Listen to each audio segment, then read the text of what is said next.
తెలంగాణ జాగృత అధ్యక్షురాలు కల్వకుంట్ల కవిత రాష్ట్ర వ్యాప్త యాత్రకు సిద్ధమయ్యారు. ఈ నెల 25 నుంచి యాత్ర చేపట్టనున్నారు. దీనికి సంబంధించిన పోస్టర్ను ఇవాళ బంజారాహిల్స్లోని తెలంగాణ జాగృతి కార్యాలయంలో ఆమె ఆవిష్కరిస్తారు.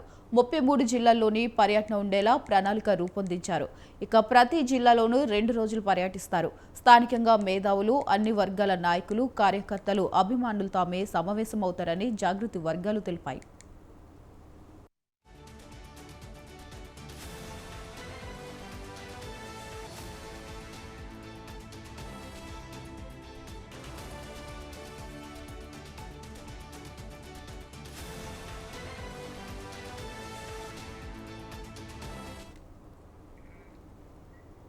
కేసీఆర్ ఫోటో లేకుండానే యాత్ర చేయాలని కవిత నిర్ణయం తీసుకుంది. ప్రొఫెసర్ జయశంకర్ ఫోటోతో ప్రజల్లోకి వెళ్లాలని భావిస్తుంది. ఇప్పటికే మేధావులు, వివిధ వర్గాలతో సమావేశాలు కవిత నిర్వహిస్తుంది. ఇక ఈ అంశంపై మరింత సమాచారం మా కరెస్పాండెంట్ సవిన్ ఫోన్ ద్వారా అందిస్తారు. సవిన్, చెప్పండి.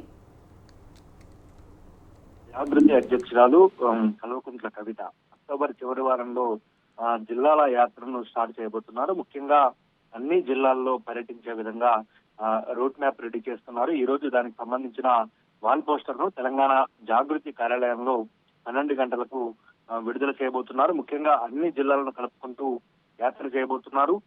ముఖ్యంగా ఈ యాత్రలో మొదటిసారిగా కేసీఆర్ ఫోటో లేకుండానే యాత్ర చేయాలని కవిత నిర్ణయం తీసుకున్నట్లుగా తెలుస్తుంది. ఇప్పటివరకు తెలంగాణ జాగృతి చేసినటువంటి అన్ని కార్యక్రమాలకు సంబంధించి ఒకవైపు బీఆర్ఎస్ అధినేత మాజీ ముఖ్యమంత్రి కేసీఆర్ ఫోటో, మరోవైపు తెలంగాణ సిద్ధాంతకర్తగా ఉన్నటువంటి జయశంకర్ ఫోటోతో తెలంగాణ జాగృతి బ్యానర్ పై కవిత కార్యక్రమాలు చేశారు.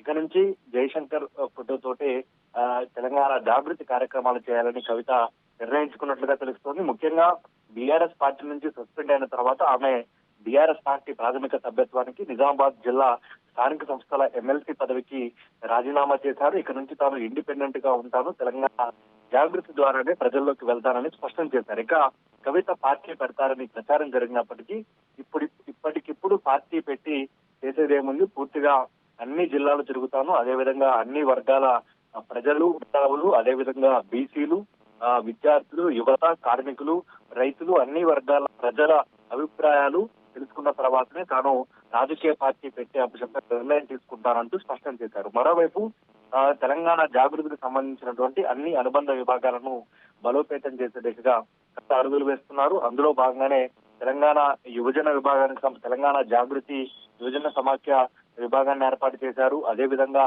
తెలంగాణ జాగృతి స్టూడెంట్ ఫెడరేషన్ ఏర్పాటు చేశారు, మహిళా విభాగాన్ని ఏర్పాటు చేశారు, ఆటో విభాగాన్ని ఏర్పాటు చేశారు.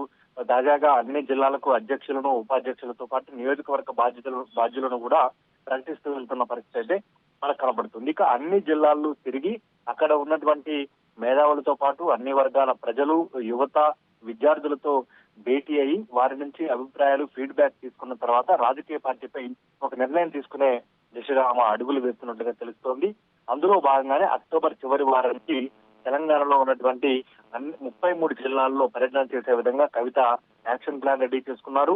ఒకవైపు ఉత్తర తెలంగాణ జిల్లాలు, మరోవైపు దక్షిణ తెలంగాణ జిల్లాలు, ఈ 2 జిల్లాలను సమన్వయం చేసుకుంటూ కవర్ చేసే విధంగా ఒకసారి ఉత్తర తెలంగాణ జిల్లాలో పర్యటిస్తే మరోసారి దక్షిణ తెలంగాణ జిల్లాలో పర్యటించే విధంగా ఆమె రూట్ మ్యాప్ రెడీ చేసుకున్నట్లుగా తెలుస్తుంది. అక్కడ ఉన్నటువంటి స్థానిక సమస్యలను హైలైట్ చేయడంతో పాటు తెలంగాణ జాగృతిని రాజకీయ పార్టీగా మార్చి ముందుకు వెళ్తే ఏ విధంగా ఉంటుంది, ఇప్పుడున్న పరిస్థితుల్లో తెలంగాణలో రాజకీయ పార్టీకి స్కోప్ ఉందా, ఒకవేళ నేను రాజకీయ పార్టీ పెడితే ప్రజల నుంచి రెస్పాండ్ ఏ విధంగా వస్తుంది, ప్రజలు ఏ విధంగా రిసీవ్ చేసుకుంటారనే అంశాలను కూడా ఆమె అధ్యయనం చేయబోతున్నట్లుగా తెలుస్తుంది. ఎందుకంటే తెలంగాణలో గతంలో ఇట్లాంటి ప్రయోగాలు జరిగాయి. ఉమ్మడి రాష్ట్రంలో ముఖ్యమంత్రిగా పనిచేసినటువంటి వైఎస్ రాజశేఖర రెడ్డి కుమార్తె వైఎస్ షర్మిల తెలంగాణ వైఎస్ఆర్సీపీ పార్టీని స్థాపించారు. పార్టీని స్థాపించి కొద్ది రోజుల పాటు ఇక్కడ పాదయాత్ర చేశారు, హడావుడి చేశారు. అప్పుడున్నటువంటి బీఆర్ఎస్ ప్రభుత్వంపై పెద్ద ఎత్తున ఫైట్ చేశారు, మాట్లాడారు. ఆ తర్వాత కొద్ది రోజుల తర్వాత ఆ పార్టీని సడన్ గా తెలంగాణలో బంద్ చేస్తున్నట్లు ప్రకటించి ఏపీకి వెళ్లారు, అక్కడ కాంగ్రెస్ పార్టీలో చేరారు. ఇట్లాంటి పరిస్థితి రాకూడదు, పూర్తి స్థాయిలో తాను బీఆర్ఎస్ నుంచి సస్పెండ్ అయిన తర్వాత పార్టీ ప్రాథమిక సభ్యత్వానికి ఎమ్మెల్సీ పదవికి రాజీనామా చేశారు. కాబట్టి ఇప్పుడు తాను పార్టీ పెడితే పూర్తి స్థాయిలో ప్రజల్లోకి వెళ్లే విధంగా, పూర్తి స్థాయిలో ప్రజలు రిసీవ్ చేసుకునే విధంగా ఉండాలని కవిత భావిస్తున్నారు. అందులో భాగంగానే ఆమె జిల్లాల యాత్ర చేపట్టబోతున్నారు. మరోవైపు సింగరేణిపై కూడా పూర్తి స్థాయిలో దృష్టి సారించారు. గతంలో ఆమె బీఆర్ఎస్ పార్టీలో ఉన్నప్పుడు తెలంగాణ బొగ్గుగని కార్మిక సంఘానికి సంబంధించి గౌరవ అధ్యక్షురాలు వ్యవహరించారు. తెలంగాణ టీజీబీకేఎస్ 2 సార్లు సింగరేణి గుర్తింపు కార్మిక సంఘంగా గెలవడంలో కవిత కీలక పాత్ర పోషించారు. కొద్ది రోజుల క్రితం ఆమెను టీజీబీకేఎస్ గౌరవ అధ్యక్షురాలుగా తప్పించి కుప్పల ఈశ్వర్కు బాధ్యతలు అప్పగించారు. ఆ తర్వాత ఆమె సింగరేణి జాగృతిని ఏర్పాటు చేశారు, కమిటీలు ఏర్పాటు చేశారు. మరోవైపు హెచ్ఎంఎస్ తో కలిసి పనిచేస్తామంటూ హెచ్ఎంఎస్ సింగరేణి జాగృతి కలిసి సింగరేణి ఎన్నికల్లో పోటీ చేస్తామని ప్రకటించారు.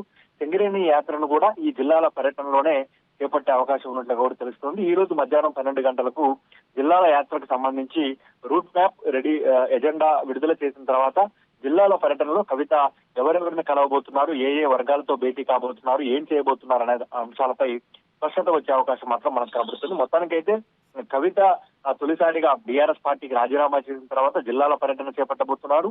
అయితే కేసీఆర్ ఫోటో లేకుండా ఆమె జిల్లాల యాత్రకు వెళ్తారని ప్రచారం జరుగుతున్న నేపథ్యంలో దీనిపై కూడా కవిత క్లారిటీ ఇచ్చే అవకాశం మాత్రం మనకు స్పష్టంగా కనబడుతుంది. ఇక్కడ చూసుకున్నట్లయితే కేటీఆర్ ఫోటో లేకుండా ప్రొఫెసర్ జయశంకర్ ఫోటో పెట్టుకుని పాదయాత్ర అయితే చేయనున్నట్లు తెలుస్తుంది. మరి జనాలు దీన్ని ఎలా తీసుకుంటారు? ప్రస్తుతానికైతే ఆమె జిల్లాల పర్యటన మాత్రమే చేస్తున్నారు. ఇప్పటికే గతంలో ఆమె జాగృతి ద్వారానే ప్రోగ్రామ్ చేస్తున్నారు కాబట్టి జాగృతి క్యాడర్ దీంట్లో భాగస్వామ్యం అయ్యే అవకాశం ఉంది. ప్రజల అభిప్రాయాలు తెలుసుకోవడానికి ఈ జిల్లాల యాత్ర కవిత చేపట్టబోతున్నట్టుగా తెలుస్తోంది. ప్రజల నుంచి ఫీడ్బ్యాక్ తీసుకున్న తర్వాత తాను రాజకీయ పార్టీ పెట్టాలా వద్దా, ఇప్పుడున్న పరిస్థితుల్లో రాజకీయ పార్టీ పెట్టాలంటే సామాన్యమైన విషయం కాదు, కొంత అది ఒక సాహసంతో కూడుకున్న విషయంగానే మనం చెప్పుకోవాల్సి ఉంటుంది.